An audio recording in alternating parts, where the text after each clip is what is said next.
Welcome to our third video on how to read and tell the future and fortunes as well as divine with playing cards.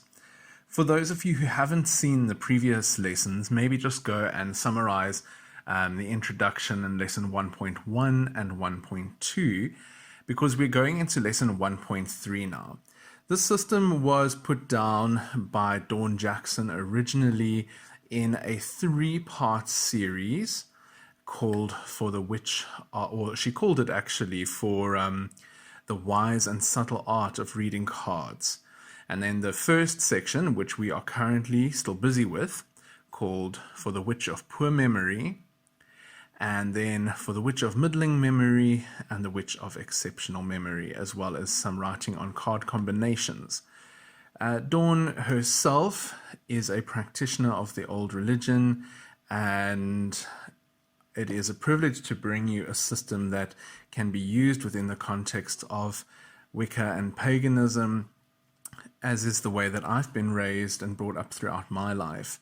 And yet, please don't feel like you need to prescribe to the religious or spiritual teachings of paganism to enjoy the wise and subtle art of reading playing cards. Anyone can do it, and you even develop your intuition a little bit more through the use of this system. So to summarize the first section, the first stanzas of the poem went like this. The firstmost rule is easily had. Red cards are good, and black cards are bad. And we spoke about this in the last session, saying how red cards symbolize one aspect or polarity of nature and of the forces of the universe, and black cards represent the polarity force of that. I don't ever feel like red is wholly good and black is completely bad. I feel like it's all contextual, but this gives a beginner a great place to start. So before we go into lesson 1.3, let us summarize. So here I'm bringing up an image for you from a deck that I own. It's a really, really old deck of playing cards released by the Piatnik company of Vienna, Austria.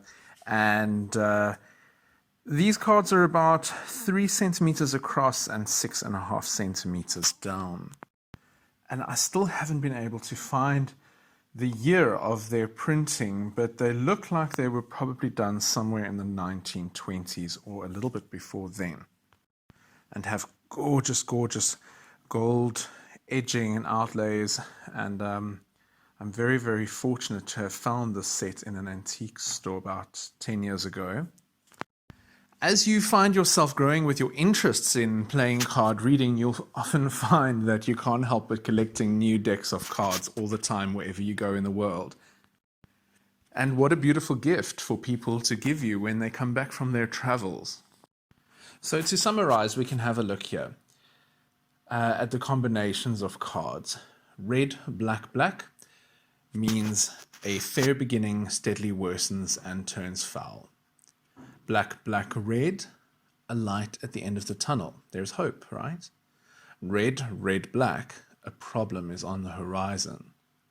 Black, red, red, a problem will be solved. Things will steadily improve.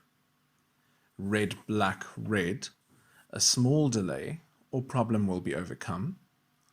Black, red, black, a temporary truce or rest. Do not let your guard down. Appearances can be deceiving. Red, red, red, all is fair and fine. And black, black, black, beset by problems and hardships. The more you work with and you play with the color system, the more you will get from it. But use these basic meanings to get you started. For instance, with a color like red, black, red, we can see that a project or a situation starts well and ends well, but somewhere in the middle with that black card, there's some kind of a challenge or an obstacle that needs to perhaps be overcome, or a minor setback or a delay. with a combination like red, red, black, we see that things start well, they continue to progress well, but then that black card at the end gives us some hesitance as to what might be approaching. And later on, we could look at the suit and the number to figure out what it is. What is the problem that is approaching on the horizon? This is very helpful when we are planning our lives so that we have the opportunity to maybe avoid or change the course of the pathway that we are already on so that we don't encounter that storm. Just like with the weather analogy that I gave in lesson 2, sometimes it's almost impossible to avoid stormy weather in our lives, i.e. obstacles, challenges, and hardships. But knowing what the weather is going to be like allows us to decide, are we going to wear shorts and a short shirt, or are we going to dress for cold weather? And so what I mean by that is, how can we prepare ourselves if we can see that challenges and obstacles are on their way? We can maybe prepare and take the opportunity to get ourselves ready for anything that might be coming that is unpleasant or challenging. Alright, so today in lesson 1.3 we are going to be going into an examination of the second most rule. So the second most rule goes like this. The second most rule shall bring greater fruits. It deals with the meanings of each of the suits. The hearts count as love, family, and friends. Diamonds are money, wealth, means, and ends. Clubs shall mean work, callings, and plans. And spades are the troubles that plague every man. The second most rule deals with the meanings of the 4 suits of the playing cards, and it now allows us to add another level of information to what we were given in the first rule. Your task is to note the suits of the 3 cards in your row, just like we did with the color examples. There are many more possibilities of combinations here, probably too many to list in this video, although we will practice many more in future videos. But you shall get the knack of it by the following examples that are also found on the website from Ms. Jackson. Always keep in mind that time moves from left to right in the group of 3. The suit of the first card will show you where you have been. The suit of the second card will show you where you are. And the suit of the third card will show you where you are headed as a result of the first 2 cards. The third card is usually the most important and should be given greater emphasis. Let us first examine cards that are hemmed by the spades. That means that the spades are on either side of a middle card. And these are quite easy to understand. So the first one, spade, heart, spade. Well, if we look at that, 2 spades surrounding a heart would signify a troubled heart. If we had spade, diamond, spade, a troubled purse or money troubles. Spade, club, spade, you have trouble with your willpower, your drive, your passion, inability to act, feeling trapped, or labor without gain. And finally, spade, spade, spade. Trouble, trouble, and more trouble. It kind of reminds me of double, double, toil and trouble, where I think the 3 Shakespearean witches were probably just throwing spades into the cauldron. Now, the first 2 examples above fall into the black, red, black pattern of the first rule, and thus they show a troubled heart or a troubled purse that only receives a short or temporary respite from the problems at hand. And just when one thinks that one problem is over, another takes its place after a brief interlude. The second two examples fall into the black, black, black pattern, showing very constant trouble and stress. Even when the club is the middle card, it doesn't really act much as a respite, for it shows that the seeker is needing to spend more energy on working on the problem before the next problem arises, or spending more time with their actual work before the next problem arises. From the beginning, or the beginning where I had the examples of spades hemming a card, that means they're on either side of a card, you can easily think through the following examples of a middle card flanked by two cards of the same suit.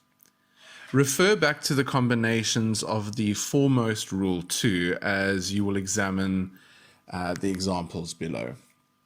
So firstly, we have black, red, black in the form of club, diamond, club, which means much work but only little profit. The next one, diamond, club, diamond, money-making affairs or financial activity. Heart, diamond, heart, generosity, a giving heart. Diamond, heart, diamond, enjoying the fruits of one's labor with loved ones. Diamond, spade, diamond, a financial problem is overcome. Hearts, spade, hearts, an emotional problem is overcome. So let's just take a look at these for a moment, both the diamonds or the hearts flanking the spade symbol. Here we have the order of red, black, red, which means something starts good, as we learned in the previous lesson, a challenge in the middle, and then it is overcome. But now, having a look at the suits, we have more detail. So in diamond, spade, diamond, we see that it's a financial problem that's overcome. What kind of problem was overcome? A financial problem. In the second one, what kind of a problem was overcome? The hearts give us more information. An emotional problem is overcome. This could be a challenge in a relationship, in a partnership, in a friendship. We would have to look at numbers to understand more perhaps, and also the context of the question. And finally, in this example, clubs, spades, clubs. All right, so the two clubs hemming the spade, a problem is overcome at work or on a personal project. Okay. Let us continue by examining trios with spades in them. Look at the following examples, again keeping in mind the color sequence of the firstmost rule. Club, heart, spade. Working yourself into an emotional problem, or working yourself into an emotional state. Spade, heart, club, an emotional problem that you will work yourself out of.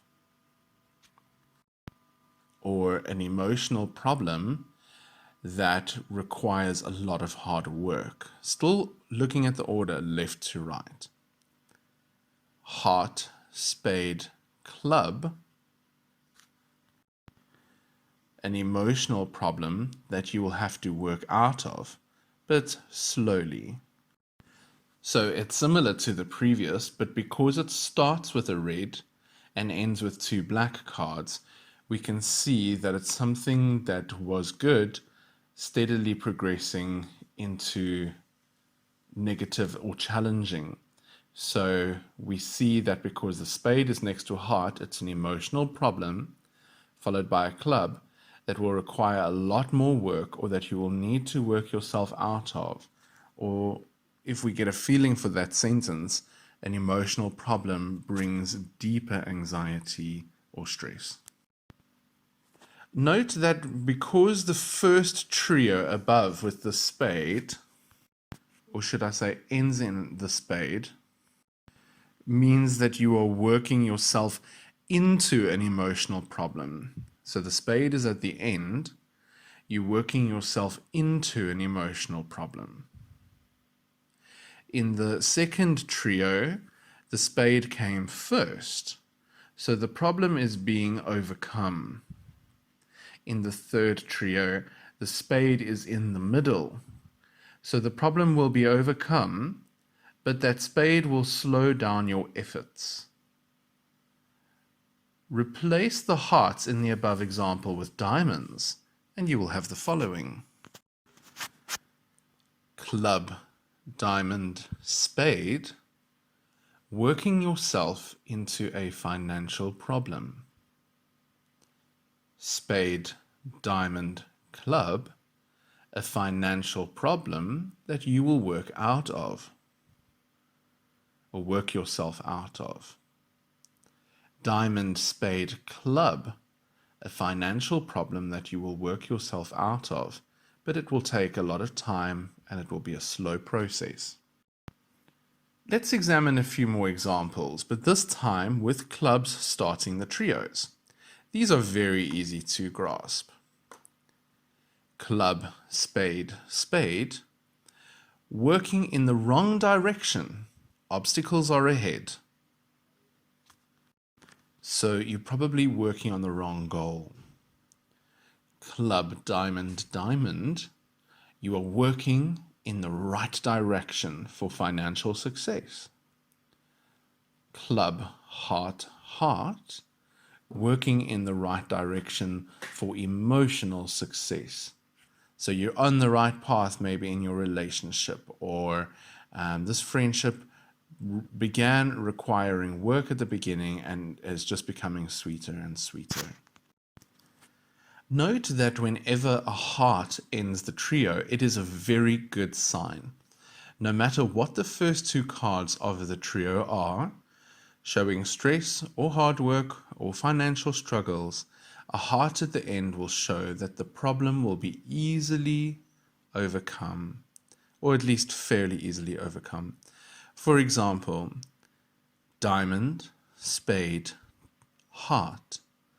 A financial problem, which we can see from the first two cards,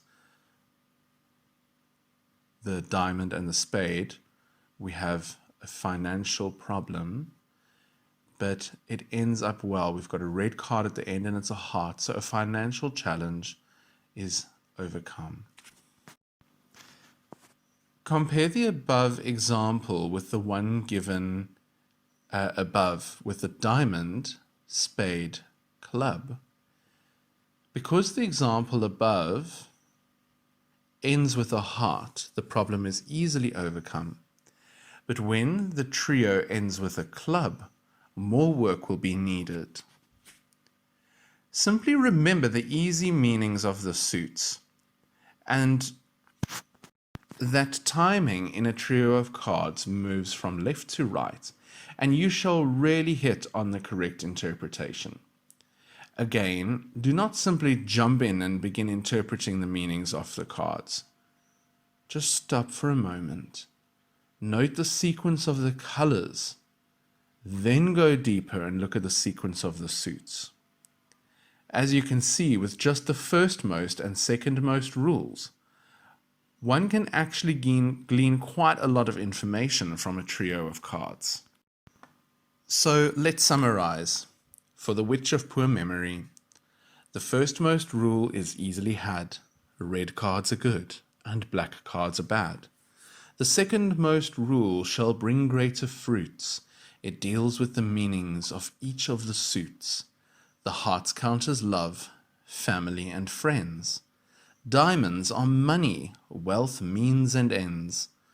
Clubs shall mean work, callings, and plans.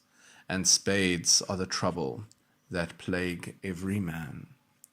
So there you have it, lesson 1.3. I strongly suggest you go and practice.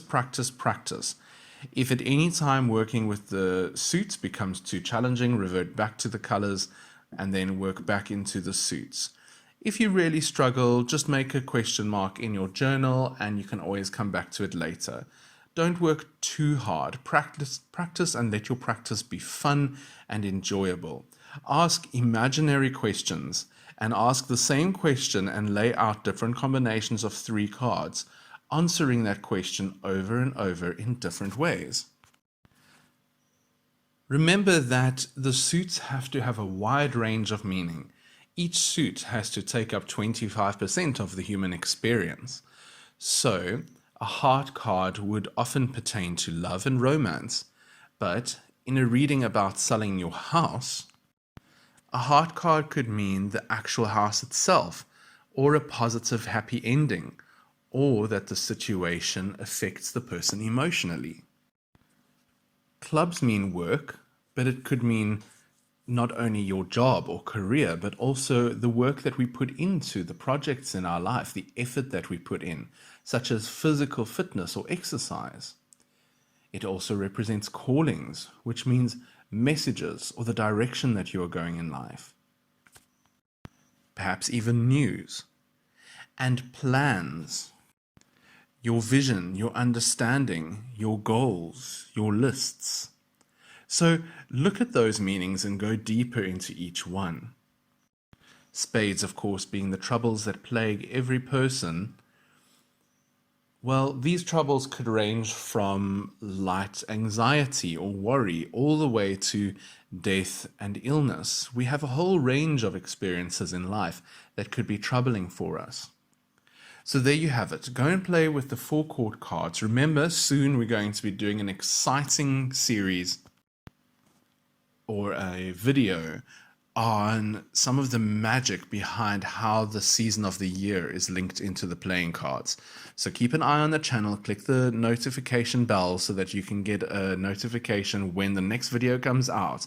And until then, practice, practice, practice. Oh, one last thing. If you're confused about any of your interpretations at home, just comment below and I'll try and help you out as best I can. Thank you.